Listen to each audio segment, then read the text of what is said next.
responsable du prix Vaquer au patrimoine suisse, architecte PFL de formation, qui a travaillé 10 ans dans le journalisme et qui va nous proposer probablement une vision moins concrète de la situation, mais plus basée sur des réflexions à un autre niveau. Merci beaucoup. Je vais me mettre debout, comme ça j'aurai une meilleure vue sur les images. Merci. Donc évidemment, c'est un thème qui nous parle beaucoup. La densité versus patrimoine. Comment densifier la ville en ville.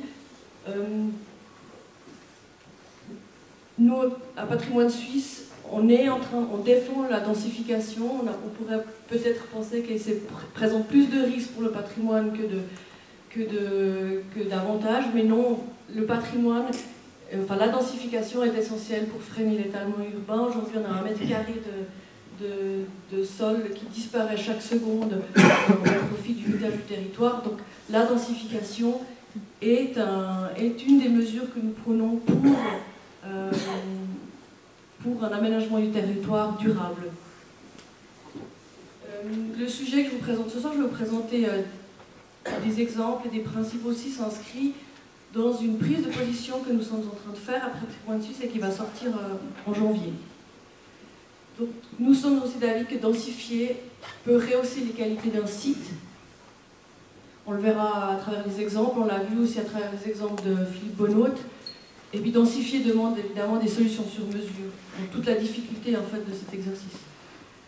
Donc les 10 principes pour une densification de qualité qui permettent de préserver des tissus urbains de valeur et des éléments du patrimoine bâti générateur d'identité. Pour nous, c'est évidemment un facteur essentiel parce que la table rase, aujourd'hui, je crois qu'on peut le dire, c'est quelque chose qui est plus vraiment d'actualité ou plus vraiment tenable. Un des premiers principes, évidemment, c'est respecter l'identité du lieu. Je vous présente surtout des exemples, en fait, qui s'accompagnent à chaque fois avec un postulat, mais des exemples en Suisse alémanique. Il y en a évidemment beaucoup aussi en Suisse romande, mais voilà, en ce moment, je suis plus proche de la Suisse alémanique que de la Suisse romande. Ça, c'est un projet, un site qui se trouve à Winterthur. Je pense que certains d'entre vous doivent le connaître. C'est un site qui est extrêmement grand, il est aussi grand que la vieille ville de Winterthur. Et c'est un site qui a été pratiquement, je dirais, à 80-90% conservé avec ces bâtiments industriels de la fin du 19e et qui, en fait, aujourd'hui représentent des bureaux, des commerces, mais aussi l'autre école d'architecture du canton de Zurich, par exemple, avec simplement des rehaussements, des agrandissements, donc une densification sur un site déjà à la base très dense. Tenir compte des inventaires, alors ça c'est un exemple, ça évidemment c'est juste pour vous montrer ce qu'a dit M. Chenu déjà avant, c'est que les villes historiques sont en général déjà extrêmement denses, donc a priori pas besoin de les densifier encore plus, que ce soit des villes médiévales ou des villes qui sont plus récentes, des quartiers plus récents comme ici, on peut en changeant d'affectation, en mettant des bâtiments ensemble comme ici, à l'aide d'une passerelle, on arrive à mettre un programme dans des bâtiments qui a priori étaient... Voilà, on arrive à combiner des choses. Évidemment, c'est intéressant de travailler avec l'existant, ça demande peut-être un peu plus de réflexion, c'est des contraintes, mais ça peut amener quelque chose de plus fort parce qu'on garde l'identité du lieu et donc aussi l'âme d'un lieu. Seal City, c'est un énorme centre commercial. A priori, le projet avait été plutôt parti sur un projet de table rase. C'est une ancienne, c'est à Zurich, c'est une ancienne fabrique de papier. Finalement, les promoteurs ont décidé de garder la cheminée et de garder, en fait, on voit là au centre, voilà, ça c'est un morceau en fait de l'ancienne usine. Et ce qui est intéressant, c'est qu'ici, finalement, la cheminée est devenue l'emblème marketing. Donc, même dans le nom Seal City, le dernier I est une cheminée.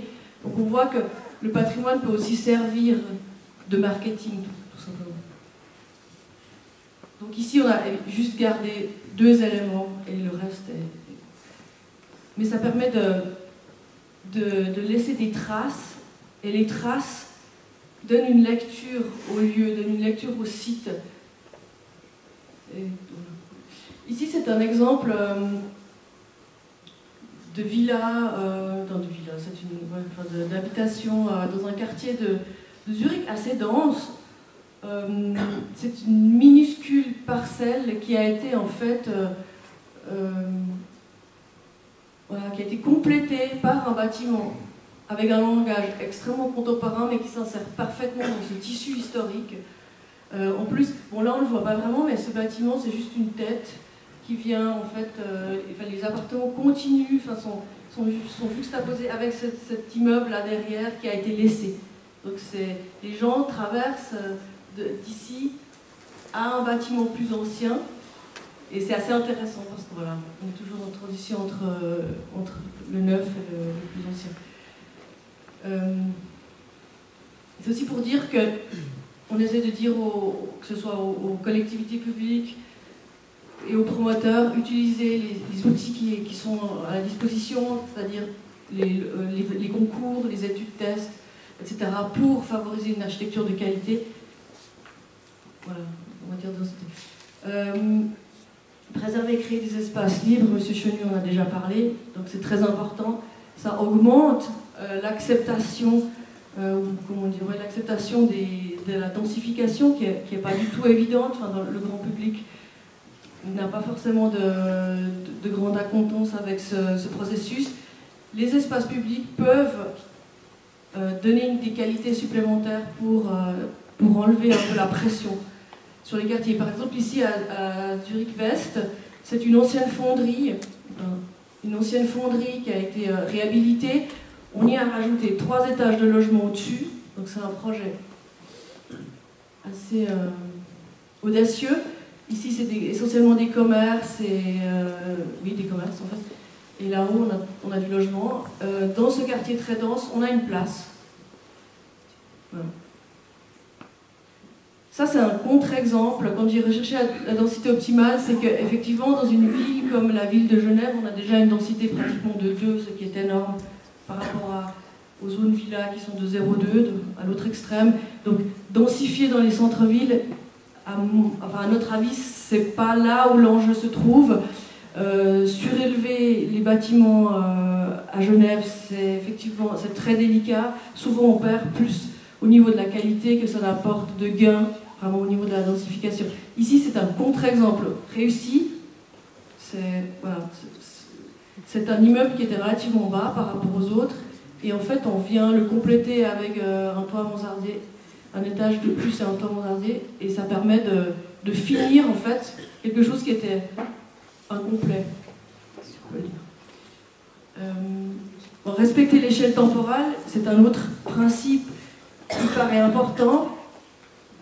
C'est la densification peut apparaître comme quelque chose de violent, mais c'est vrai que si on l'étale sur le temps, si ça vient progressivement, je pense que l'acceptation aussi dans le public est beaucoup plus forte. Ici, c'est une Siedlung à Zurich aussi, dans l'agglomération zurichoise, qui a été construite sur 10 ans. Ce qui est intéressant, c'est qu'ici, on a décidé de garder une partie des vieux immeubles qui datent du début du siècle, et on a remplacé l'autre moitié des immeubles par des immeubles avec un langage tout à fait contemporain qui permet d'augmenter la densité, qui permet de doubler la densité de toute la Siedlung, tout en ayant un coefficient d'utilisation au sol, enfin d'occupation du sol, pardon, qui est exactement le même qu'auparavant.